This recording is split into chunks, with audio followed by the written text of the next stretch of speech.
Convocamos a esta rueda de prensa por una razón extraña. Cumplimos 62 días, lo cual es el antianiversarismo. Odio los aniversarios. Los aniversarios son una fórmula oficiosa y formalista que dice recuérdalo hoy y olvídalo el resto del año, ¿no? Entonces, 62 días era una cifra tan buena como cualquier otra. Pero coincidía con que hoy en la tarde sometemos nuestra primera etapa de gestión al órgano mayor del Fondo de Cultura Económica y no quería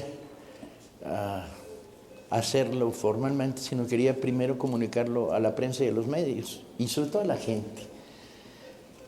Y entonces decidimos lo que vamos a contar hoy en la tarde, adelantárselo a los medios. Por varias razones. La primera es porque nosotros trabajamos no para instituciones, llegamos al gobierno no a gobernar, sino a militar, y pretendemos que la relación con los lectores, los ciudadanos, sea más sólida y más fluida que la relación formal. Así la cosa, preferíamos que ustedes tuvieran de primera mano todo esto y pudieran hacer todas las preguntas incómodas que les dé la gana, mismas que contestaré una por una, y no que luego se filtraran. ¿Qué dijeron ayer en la noche? Y luego tuvimos que ser desmentidos. Hemos estado en una situación muy particular. Desde el origen estamos en la perspectiva no de dirigir el fondo, sino de dirigir lo que va a ser el proceso integrado Fondo Educal, Dirección General de Publicaciones. Desde la primera conversación con Andrés Manuel quedó claro que este era el sentido, integrar lo que llamarías el libro de Estado, no pedagógico, no de educación formal, sino el espacio de la educación informal, la creación de columna vertebral, la relación con los lectores. Y en esa medida, desde el principio, integramos en la práctica las acciones y operaciones de la Dirección General de Publicaciones, Educal y el Fondo. De tal manera que formalmente muchas veces se confunde. ¿Quién lo está haciendo? Pues averigüen ustedes, los preocupados por la formalidad, que lo averigüen. Hemos hecho operaciones donde el librobús lo ponía Educal, la colgada de los poemas las ponía la Dirección de Publicaciones, la discusión sobre las relaciones entre diferentes instituciones la armaba el fondo, la decisión del libro, qué libro regalábamos. O sea, hemos estado trabajando totalmente integrados como un solo equipo, con 3 instituciones y 3 presupuestos que combinamos alegremente de acuerdo a las necesidades de lo que queríamos hacer. Ergo, arrancamos, y a veces cuando dé este informe no solo será sobre el fondo, sino será sobre lo que este conglomerado ha hecho. Hace 62 días nos encontramos en el Fondo de Cultura con una empresa que me atrevería a calificar como un rey desnudo. ¿Se acuerdan el cuento, no? El rey está desnudo, ¿no? Y nadie se lo creía, el chavito que veía con ojos de verdad. Era una empresa que conjuntaba un catálogo impresionante, construido a lo largo de muchos años, con una pasmosa ineficiencia.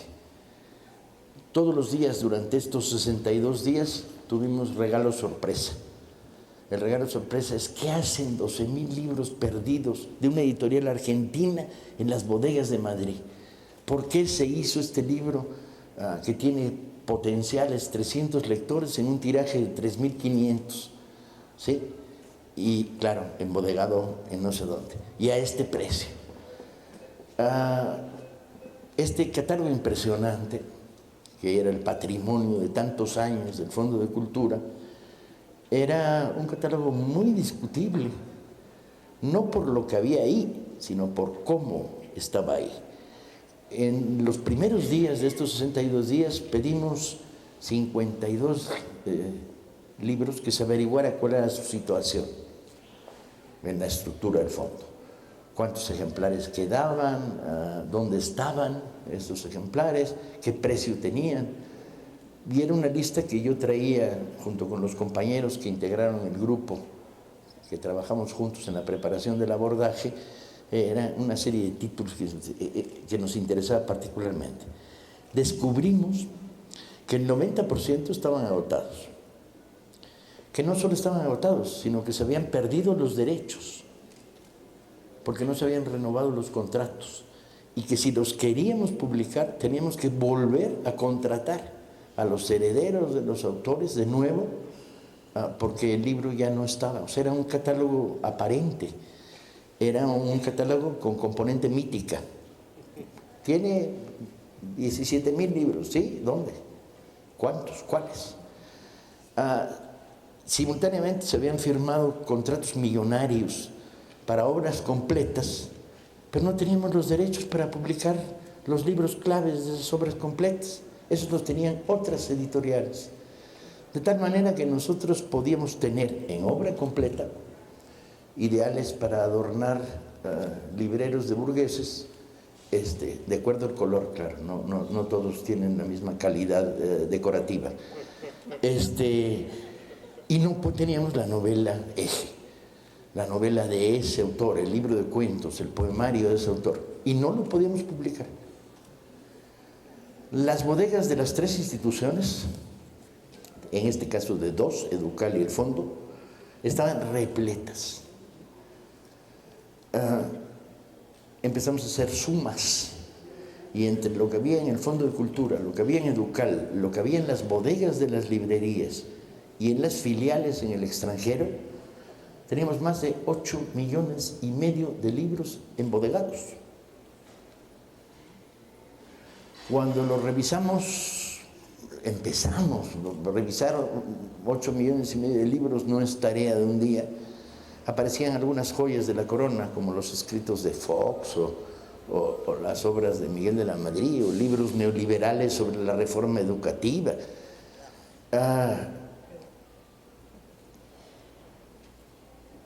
Comprenderán ustedes el estado de pánico en que esto nos puso. Adoptamos la máxima de no vamos a destruir un solo libro, de tal manera que tenemos que pensar a qué biblioteca de universidad le interesaría recibir las obras de Fox o de Miguel de la Madrid en el sector del material para la infamia, que cualquier estudiante analista político podría revisar. Afortunadamente no eran muchos, porque ya los habían estado regalando, tirando, vaya usted a saber qué. Descubrimos que habían fabricado un eufemismo llamado desincorporación, mediante el cual ciertos libros que no tenían salida comercial eran enviados a Conaliteg. Cuando revisamos este concepto, descubrimos que enviados a Conaliteg significa mandados a volverse pulpa de papel. O sea, las instituciones estaban destruyendo libros. Adoptamos la máxima de aquí no se destruye un libro, pero ni locos. Fusilamos al primero que destruye un libro en nuestro aparato. Es un fenómeno que tiene varias caras, hay que estudiarlo más seriamente de lo que aparentemente haces. Es un fenómeno en el que un libro que tiene una esquinita dañada o está doblado sale del mercado porque no lo acepta el mercado comercial y pasa a este desincorporado, que a su vez se vuelve destruido. En algunos casos se justificaba la destrucción, eran libros a los que le faltaban en la impresión de la página 30 a la 42. En otros una inundación los había dejado tan inflados que no había manera de leerlos, pero no eran los más, según pudimos analizar, primero en las bodegas de Educal, donde había 42,000, creo recordar, ¿no? Eran libros absolutamente circulables. Una mordida en una esquina no lo inhabilitaba para el mercado comercial, pero no lo inhabilitaba para mandarlo a una biblioteca perdida en Veracruz. Entonces paramos la destrucción. Para esto llegamos tarde y ya se habían destruido el año pasado 136,000 libros. Que sobre la vergüenza de alguien caiga el pecado. Vamos a poner una foto de que cuando descubramos quién decidió desincorporar, una foto con un letrero abajo, famoso destructor de libros. En cambio, por razones absurdas, estatutarias, el fondo no podía regalar libros, no podía donar libros, aunque se almacenaban las cartas pidiéndonos libros. Bibliotecas populares, universidades chicas, facultades de universidades separadas del núcleo matriz, movimientos sociales, y no podíamos donar. Afortunadamente desde mañana vamos a poder donar sin problemas. Afortunadamente Educal podía donar.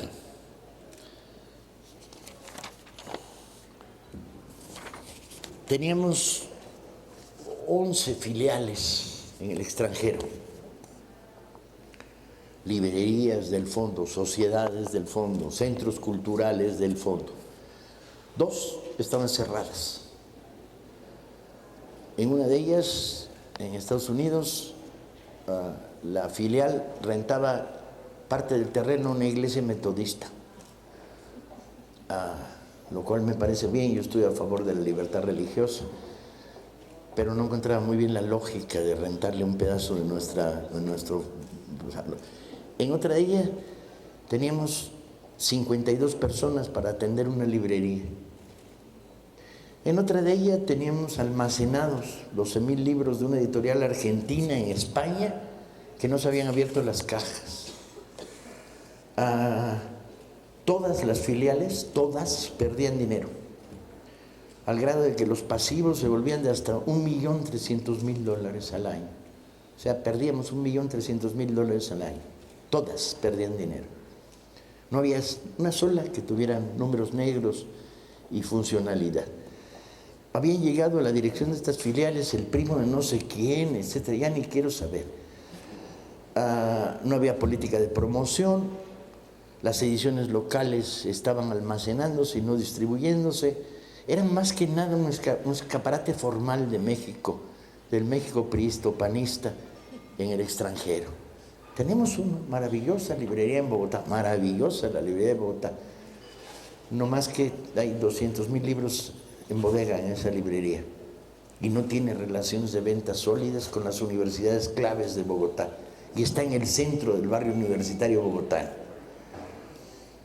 Teníamos procedimientos editoriales para hacer un libro. Una editorial hace libros, o eso yo sospechaba antes de llegar aquí.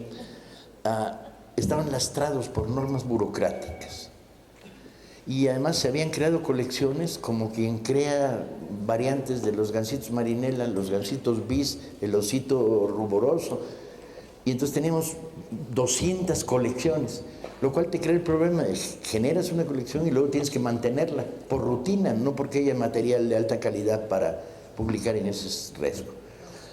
Los sistemas de selección parecían democráticos, consejos, revisiones, otros consejos, pero en el fondo lo que funcionaba es: oye, tengo un libro de un cuate mío, deberías publicarlo para que vayamos juntos luego a un congreso en Bulgaria, ¿no? Teníamos contratos de servicios con empresas que violaban la Ley Federal del Trabajo en derechos laborales. En el caso de seguridad y vigilancia, no tenían seguro social, no había pagos de aguinaldo.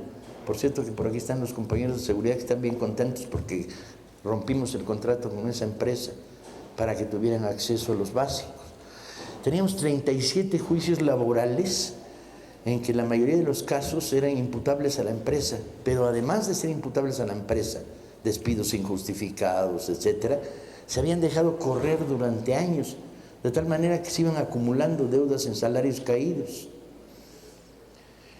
Afortunadamente funcionaban de manera brillante los sistemas informáticos, las bodegas, tanto en el fondo como en Educal, las colecciones infantiles y juveniles y la producción editorial, la producción, no la selección editorial. La red de librerías del fondo era rentable en algunas inexplicables salvedades. En Educal la crisis nos llevaba a ver que había un 40% de librerías perdiendo dinero, lo cual era inexplicable, y que había una propuesta ahí hecha por alguien para que se cerraran 40 librerías. Entonces adoptamos la máxima de nosotros: no cerramos librerías, pero había que revisar una a una para volver a darles forma. Urgía la unificación de la red de librerías, y en eso estamos lentamente. Y había que apoyar a Educal permitiéndole distribuir libros del Fondo de Cultura, porque estaba lastrado. Educal no podía distribuir fondos del Fondo de Cultura por disposiciones del órgano interno de control. Afortunadamente esto ya se desbloqueó la semana pasada. Los problemas no eran insalvables, pero había que consumir en ellos una cantidad de horas, minutos. Había que mirar con mirada asesina al funcionariado que habíamos heredado, cuyos niveles superiores no correspondían al nuevo estilo que tratamos de construir en el fondo, y nos habían además heredado un programa editorial que cubría 1 año y 3 meses de producción. Por lo tanto, durante el primer año y 3 meses de nuestra gestión no hubiéramos podido publicar nada, de tal manera que revisamos el programa editorial para modificarlo. La renovación empezó a trabajar en varios planos simultáneos. En el marco de la Estrategia Nacional de la Lectura, que se lanzó en Mocorito, elaboramos lo que llamamos un plan de choque, que nos permitirá realizar en 50 días 40 eventos, más de la mitad de ellos fuera de la Ciudad de México. La lógica obligaba a volver este conglomerado Fondo Educal DG un proyecto nacional y no un proyecto chilango recluido en el búnker de la Jusco. Eran acciones que variaban desde Tixtra y Mocorito, regalo de un libro masivamente a la población, casi mítines de fomento a la lectura, reuniones de mediadores de las salas de lectura, creación de clubs de lectura, dotación de nuevos fondos para estos clubs, porque en la práctica habitual se les mandaba una caja al año sin ver quién la iba a recibir, y entonces le llegaban libros en braille a una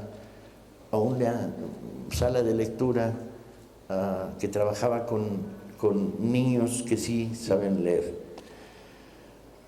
Fueron ferias regionales, grandes operaciones donde conjuntamos la reactivación de la red de Educal de los librobuses, que estaba prácticamente difunta, en términos de que buena parte de los autobuses, los librobuses, estaban en estado definido por la propia Educal como chatarra y los iban a vender como chatarra. Se salvaron 5 en principio. Todos iban de chatarra. No, 7 iban de chatarra, hemos decidido que ninguno chatarra. Ninguno se va de chatarra. Nosotros no tiramos librobuses. Y entonces hay 7 operando, ¿ya? 6 operando. Y muy pronto tenemos operando otros 2 más. Con este plan de choque que nos llevaba de un lado para otro del país, pulsando la relación con la lectura, descubrimos que México es grande, de tamaño y de espíritu y de actitud.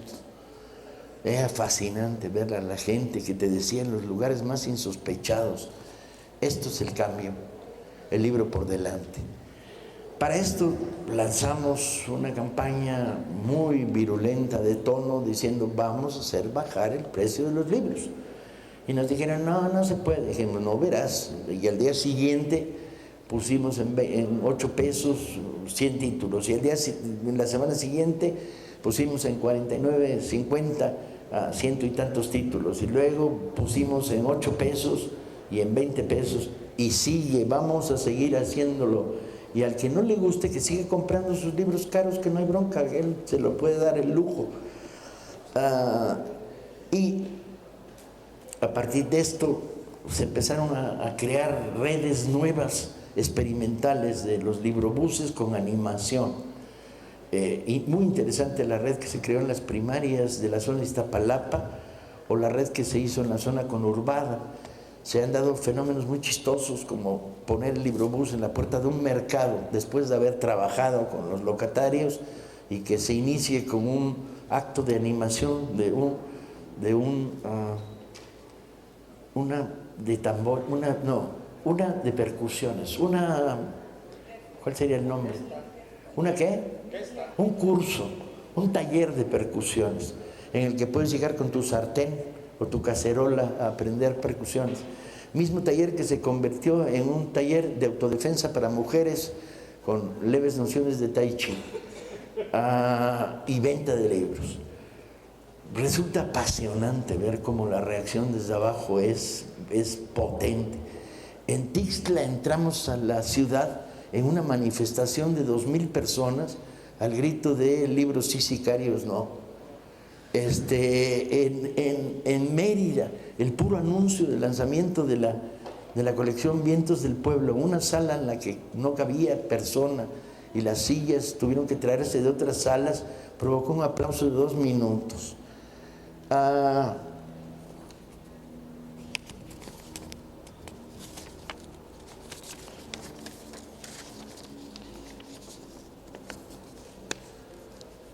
Desde hace 6 semanas lanzamos el programa televisivo en internet llamado Desde el Fondo, otra vez Educal DG y el Fondo trabajando juntos para difundir todo esto.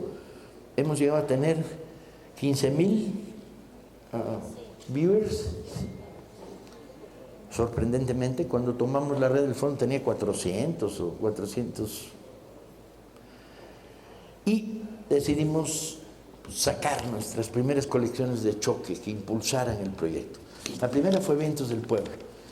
En 20 días hemos editado 5 títulos de Viento del Pueblo y tenemos otros 40 más en proceso de producción y edición.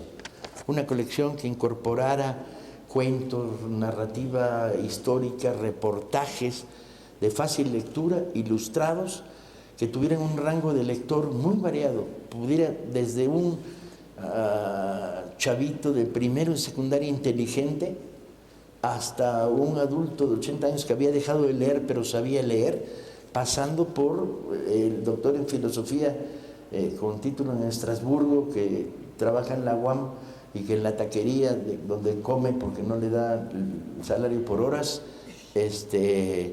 puede comprarse un Viento del Pueblo para leerlo en el rato. Empezamos con cuentos de Elena Poniatowska, Kipling, Rosario Castellanos, Rafael Ramírez Heredia y Arthur Conan Doyle. Ahora saldrá el intérprete griego de Conan Doyle y hoy está saliendo Apuntes para mis hijos de Benito Juárez. Publicamos un libro adorado por todo nuestro equipo, Los Yanquis en México, la historia de la rebelión popular contra los gringos en el 47. Con esto reactivamos el libro y el sentido de esto que será el conglomerado Fondo Educal, etcétera, de hacer libros para el pueblo. El fondo no tenía política popular, surtía y lo hacía bien a las academias de últimos años universitarias con libro de texto que tenemos que preservar. La política de coedición se ha sostenido dentro de lo posible, pero necesitamos colecciones populares. Ahora viene como cañón la colección popular, la renovación de los breviarios. Van a quedar gratamente, los lectores y los jóvenes van a quedar gratamente sorprendidos por la nueva colección popular que estará en las librerías fines de abril, principios de mayo. Una colección que reúne lo mejor de la literatura contemporánea de género, libros para leer, porque ustedes saben que hay una distinción entre el libro que se lee y el libro que se lleva bajo el sobaco. Ese libro, conocido como libro sobaquero, tiene como función que piensen que lo estás leyendo tus compañeros, entonces traes ahí un sobaquero. No, estos son para leer, no son sobaqueros. Y recontratamos a Rafael López Castro, el gran diseñador, para que haga las portadas de esta colección. Vamos a tener a John Dos Passos, a Kapuscinski, a Norman Mailer, a Semprún, a Guerra Garrido. Vamos a publicar a Larissa Reisner, vamos a publicar ciencia ficción fascinante, libros de historia. Y además aprovechamos para lanzar un proyecto editorial en alianza con ERA, Planeta, Acala, Anagrama, Alianza, Edasa, la Ibero y Random House, de tal manera que hagamos coediciones bajando los precios de los libros que se importaban desde Europa en euros y que te costaban 400 pesos. Algunos de los libros que quiero leer en Alianza están costando 380. Si los hacemos en nueva colección, probablemente los podamos bajar a menos de la mitad. La intención de la colección popular es estar por abajo de los 100 pesos. No sé si lo lograremos, pero esa es la idea. A lo largo de estos meses, y uso el plural porque Dios es grande y es de izquierda, 62 días dan para 2 meses, cambiamos nuestras relaciones con la imprenta. IEPSA, la imprenta IEPSA es propiedad en un 78%. Erra siempre me corrige, ¿dónde anda? Se fugó para corregirme. 78% somos los dueños de IEPSA. 79, crecimos un punto desde la última vez que me lo dijo. 79% somos propietarios de una maravillosa imprenta. Entonces hicimos un pacto con ellos te damos prioridad de acuerdo al artículo 1 a una empresa estatal, a cambio de nos das precios de producción 1 centavo abajo del precio del mercado. Si el mercado nos imprime a 30 pesos, tú 29.99. Y dijeron sí, y así empezó. Por eso pudimos sacar Vientos del Pueblo a este precio, ediciones de 40.000 ejemplares. Llegamos a convenios con decenas de instituciones y tengo que decir que, para mi sorpresa, yo creí que íbamos a tropezar con burocracia y no, tropezamos con compañeros con vocación de servicio al pueblo, por todos lados.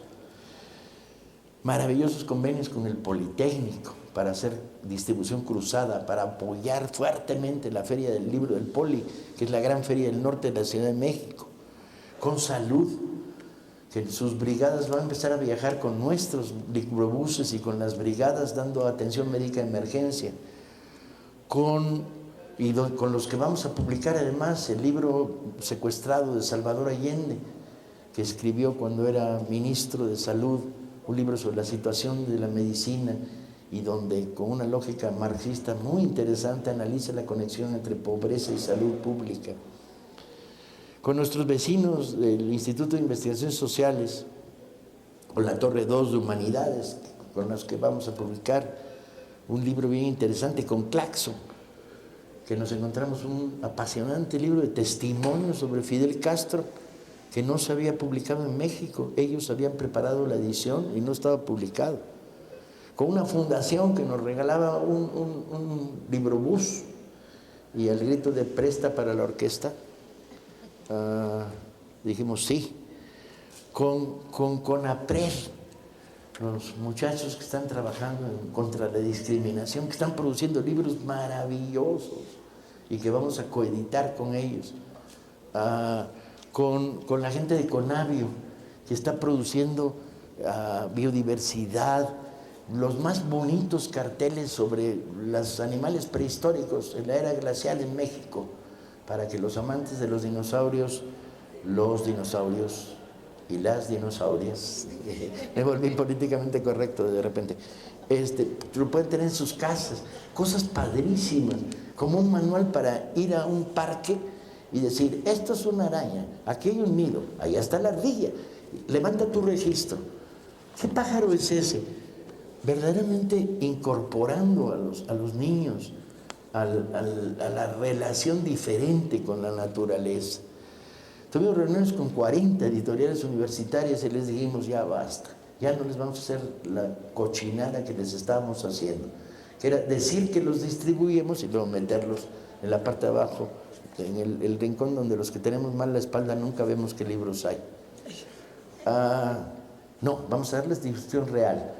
Dentro de un mes vamos a tener mesas en todas las librerías del consorcio Educal Fondo, con una mesa que dice lo mejor de la producción universitaria, donde seleccionamos. No podemos distribuir 11.000 libros producidos por las universidades, pero sí podemos tener todos los meses los 60 mejores e irlos variando cada mes y medio.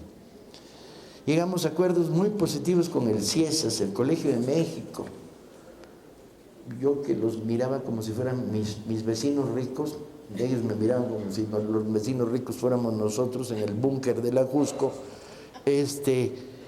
notable sensibilidad para producir a bajos precios libros interesantes.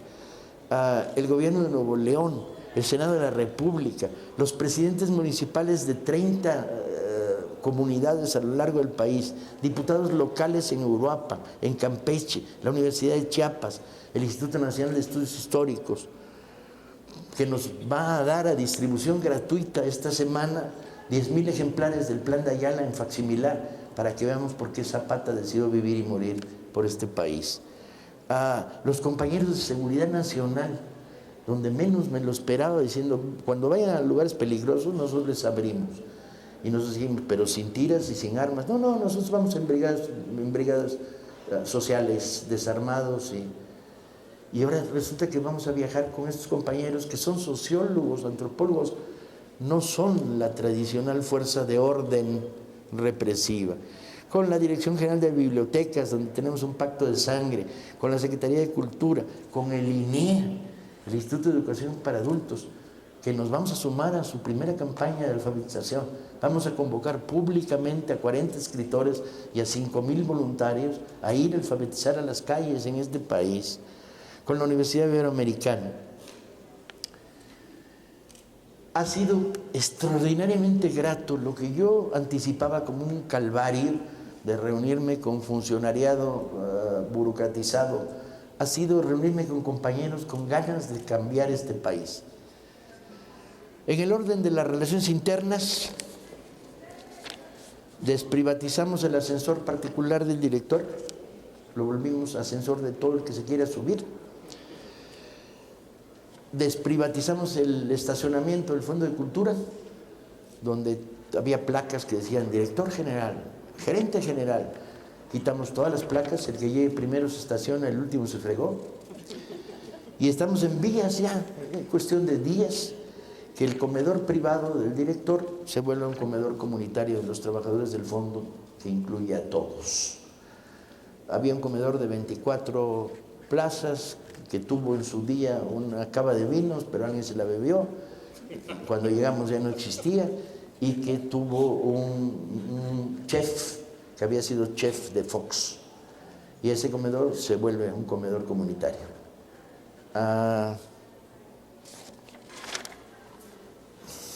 Está claro, el fondo y el libro pueden ser, y están demostrando que pueden ser una de las puntas de lanza de la transformación de este país. Hemos encontrado ecos notables. Ahora tenemos que convertir todas estas experiencias piloto en el curso de los próximos meses en programas permanentes, con el enorme riesgo de que mientras las experiencias piloto tienen una enorme frescura, hay una cuota de improvisación y creación enorme, reglamentemos y burocraticemos. Entonces tenemos que mantener la tensión para que la evolución no se nos vuelva una evolución de rutina y burocracia. Cada acto, cada lugar al que vamos tiene que ser parte de la fiesta del pueblo. Ese es el resumen de nuestros primeros 62 días. Muchas gracias. Si tienen preguntas, compañeros, adelante. Allá Osiel tiene un micrófono y yo otro puesto. Gracias. Paco, para el economista, preguntar cómo va la negociación con la Secretaría de Hacienda y Crédito Público con la intención de que pudiera cubrir la deuda que tiene. Educar. Estamos en eso. No se ha resuelto, pero las conversaciones van en ese sentido. Por cierto, para el economista, se me olvidó decir que renovamos la colección naranja de economía y que nombramos una dirección del trimestre económico a una dirección de economistas no neoliberales. Claro, no sé qué esperaban. De repente, pero ustedes nombraron a gente que no son neoliberales, pues, ¿qué creían? Y para eso ganamos las elecciones, que yo recuerde, pues, ¿no? Y como dijo Andrés en su último discurso, se acabó el neoliberalismo como política de Estado. Y entonces nombramos una dirección ad hoc. ya nos acusaron de ser sectarios, demagogos, excluyentes, pues si no hemos sacado el número 1 y ya hemos sido condenados previamente por los pirurris, el número 1 además que vamos a sacar, ya nos lo habían dejado hecho, no pudimos modificarlo, ya estaba en prensas. El número 2 que vamos a sacar reflejará este nuevo estilo y será un número abierto al debate y al diálogo, obviamente. Pero desde luego no es nuestra intención hacer loas del neoliberalismo. Esa intención estuvo ahí y ya se fue. Acá está. Hola Paco, buena tarde. Oye, ya has hablado en distintas ocasiones, un par de ocasiones, si mal recuerdo, lo del proyecto editorial y coediciones. Sí. Algunos sellos has nombrado, pero ¿qué títulos estaríamos esperando ahí? Y también me gustaría ver, al principio se hablaba mucho de la relación con los trabajadores, de despidos injustificados, etcétera, etcétera. ¿Cómo ha transcurrido todo esto? Recuerdo que nos mencionabas que tenías que hablar con la Secretaría de Hacienda y demostrar que había lugares que se necesitaban, pero que por otras razones habían tenido que... Sí, sobre la segunda pregunta, desde que entramos nosotros no hemos eliminado eventuales ni capítulo 1000, no. Y pudimos recuperar, anda por aquí el que sabe de esto, 37 trabajadores pudimos recuperar, eventuales y capítulo 3000, que eran claves, era la historia que contábamos. Cuando Hacienda cortaba, no matizaba, que si te quita un tacarguista te paraliza toda una, etcétera. Entonces recuperamos 37. Esperamos que el proceso de recuperación sea mayor, pero también al mismo tiempo el proceso de fusión va a crear duplicidades, dobles cargos. Espero que en términos de política natural, bueno, pues saben que tuvimos un emplazamiento a huelga y que terminó entre aplausos entre los trabajadores y la dirección, porque logramos dar el tope, porque era un emplazamiento por salarial, pero pudimos añadir dos cosas. 1.8 en aumento de no sé si era de las despensas o de los laterales, y la concesión de un sistema que tiene un nombre raro, pero es un sistema que le permite a los trabajadores pedir el préstamo de salario de 1 año por delante sin intereses, pagable mensualmente. Entonces, eso en cuanto a la política laboral, estamos más o menos estables. Hay carencias todavía, pero también son carencias que tienes que analizar cuando empiezas a reestructurar librerías, aparato editorial, etc. A lo mejor no son tanto como parece. Y la primera parte de la pregunta... estamos en un momento ahí medio raro porque estamos firmando los convenios y dependemos en más de la mitad de los casos de la negociación con las filiales españolas, las centrales españolas que permitan a sus filiales. Pero entre los libros coeditables estaban un John Dos Passos, estaba hacer memoria. Eric Fromm no. Sí, recuperar una novela de Jorge Semprún, recuperar el Premio Nacional de Literatura Español de Guerra Garrido. Estaba, son como, luego sí que paso la lista de los que ya están amarrados. Son como 40 títulos que estuvimos ahí penosamente escogiendo. Un Chandler, por ejemplo, un Richard Matheson de ciencia ficción. No, mi cabeza hoy no da. Las mañanas no son lo mío, compañeros. Sí. Muy buenos días. Paco, al inicio de tu gestión hablaste de los conflictos, problemas que encontraste en las sucursales en el extranjero, que había déficit, que había muchos problemas. ¿Cómo va ese análisis? ¿Qué va a ocurrir con eso? Ya pasamos el análisis. En el siguiente mes destituimos a 9 de los 10 directores. Uno solo se queda. Y cambiamos directores en todas las filiales. El proceso empezará muy pronto, en días. Y de ahí un proceso de reestructuración de la filial, limpieza de las situaciones oscuras y dudosas, que hay demasiadas para mi gusto. Ya tenemos directores, nos faltaba al día de ayer el director de una filial, que no teníamos el candidato que nos gustara. En todas las demás ya lo encontramos. Entonces ya estarán operando a partir de cuándo. Suponte que a partir de fines de abril, Marco, a partir de fines de abril, ¿cuántos directores nuevos tenemos en filiales? 5. Que eso significa 7 librerías, porque hay dos